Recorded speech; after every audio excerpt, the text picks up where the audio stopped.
আসসালামু আলাইকুম। সম্মানিত উপস্থিতি, আজ শবে বরাত, ক্ষমা, রহমত ও আত্মশুদ্ধির মহিমান্বিত রজনী।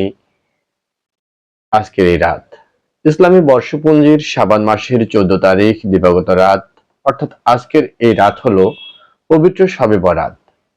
শবে বরাত শব্দটির অর্থ হলো মুক্তির রজনী, ক্ষমার রাত।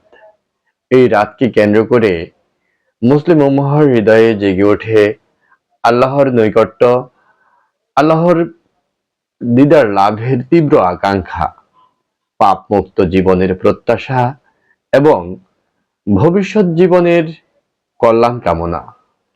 এটি কেবল একটি রাত নয়, এটি আত্মসমালোচনা, অনুশোচনা ও আত্মশুদ্ধির এক অনন্য সুযোগ।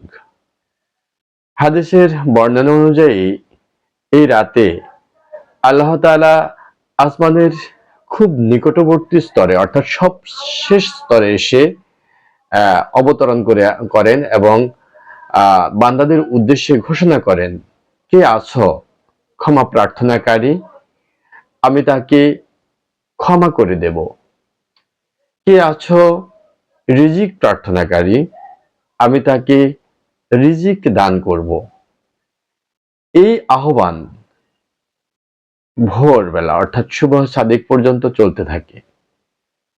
এটি প্রমাণ করে যে শবে বরাত আল্লাহর বিশেষ রহমত ও মাগফিরাতের রাত।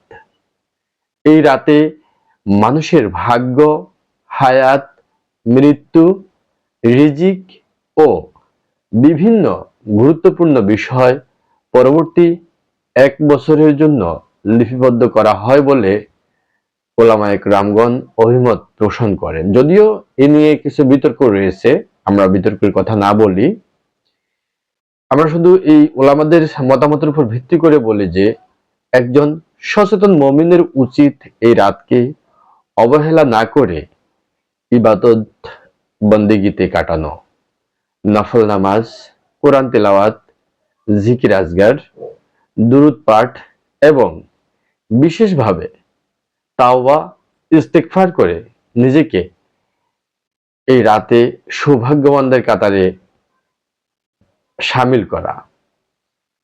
শবে বরাত আমাদের স্মরণ করিয়ে দেয় মানুষ ভুলের ঊর্ধ্বে নয়, কিন্তু আল্লাহ কিন্তু ক্ষমাশীল। শর্ত একটাই, খাঁটি অনুতাপ এবং তওবার মাধ্যমে ফিরে আসার মানসিকতা। হিংসা, বিদ্বেষ, সম্পর্কচ্ছেদ এবং অন্যের হক নষ্ট করার মতো গুনাহ থেকে ফিরে আসার দৃঢ় সংকল্প এই রাতের প্রকৃত চেতনা। তবে শবে বরাত পালনের ক্ষেত্রে অতিরঞ্জিত বাড়াবাড়ি, ভিত্তিহীন একত্রিত হয়ে যে আমল, সেগুলো পরিহার করাও কিন্তু ইসলামের দৃষ্টিতে অত্যন্ত জরুরি। ইসলাম ভারসাম্যের ধর্ম। রাসূলুল্লাহ সাল্লাল্লাহু আলাইহি ওয়াসাল্লাম বলেন, সাহাবায়ে কেরামের সুন্নাহ অনুসরণ করেই কিন্তু রাসূলুল্লাহ সাল্লাল্লাহু আলাইহি ওয়াসাল্লাম এবং ওনার সাহাবারা যে সুন্নাহ পালন করেছেন, সেভাবেই কিন্তু এই রাতকে মূল্যায়ন করা উচিত।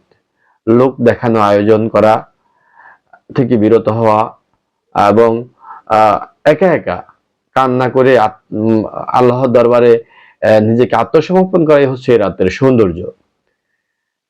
শবে বরাত হলো আত্মশুদ্ধির এক অনন্য উপলক্ষ।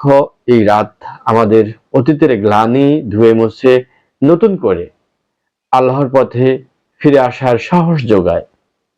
ব্যক্তি, পরিবার ও সমাজ সব স্তরে নৈতিক পুনর্জাগরণের জন্য শবে বরাতের শিক্ষা গভীরভাবে ধারণ করা আজ আমাদের প্রত্যেকেরই ঈমানি দাবি। আল্লাহ তাআলা আমাদের সবাইকে শবে বরাতের যে বরকত, সেই বরকত লাভ করার তৌফিক দান করুন। আমরা সকলে বলি আমিন। আর একটি কথা হচ্ছে যে অনেকেই এই শবে বরাত সম্পর্কে বিভিন্ন হাদিস এবং মতানৈক্য নিয়ে কথা বলে থাকেন। আমি শুধু একটা কথাই বলবো যে যদি ব্যক্তিগতভাবে কেউ সারা রাত নফল ইবাদত করে রাতটিকে গুজারে দিতে চায়, সেখানে কোনো বাধা নেই।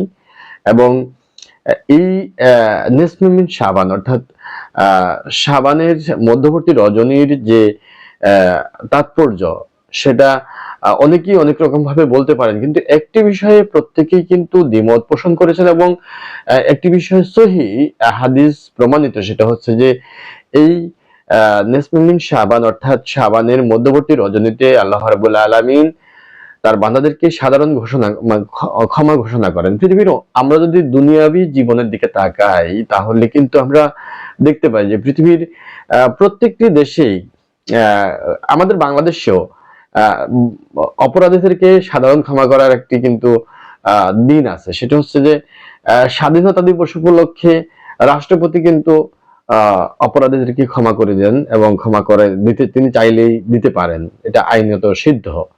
তো সেক্ষেত্রে বান্দা তার আল্লাহ রাব্বুল আলামিন তার বান্দাদেরকে, বান্দা যদি কখনো কোনো অন্যায় করে, ভুল করে, সেই ভুলগুলোর জন্য তো সে আল্লাহর কাছে আসামি হয়ে গেল। তো আল্লাহ রাব্বুল আলামিন কিন্তু তার বান্দাদেরকে অনেক বেশি ভালোবাসে। সেই ভালোবাসার জায়গা থেকে আল্লাহ রাব্বুল আলামিন কিন্তু একটি দিন ধার্য করেছেন, যে দিন তিনি বান্দাদেরকে সাধারণ ক্ষমা করে দেবেন, এমনটি ঘোষণা করেছেন। এই সম্পর্কে একেবারে প্রত্যেক হাদিস এবং যে প্রত্যেক আলেম ওলামার মতামত, এখানে কারো দ্বিমত নেই, কারণ এটি কোরআন হাদিস মতে সহিহ একটি কথা, যে এই দিনে সাধারণ ক্ষমা করে দেন।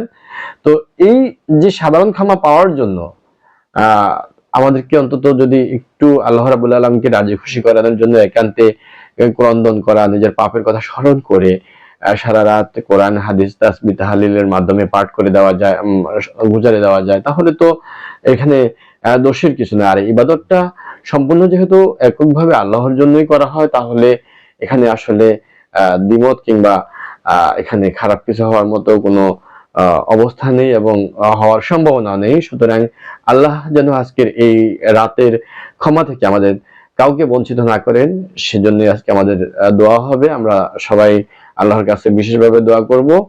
সকলে ভালো থাকবেন, আমার জন্য দোয়া করবেন। আল্লাহ হাফেজ। আসসালামু আলাইকুম।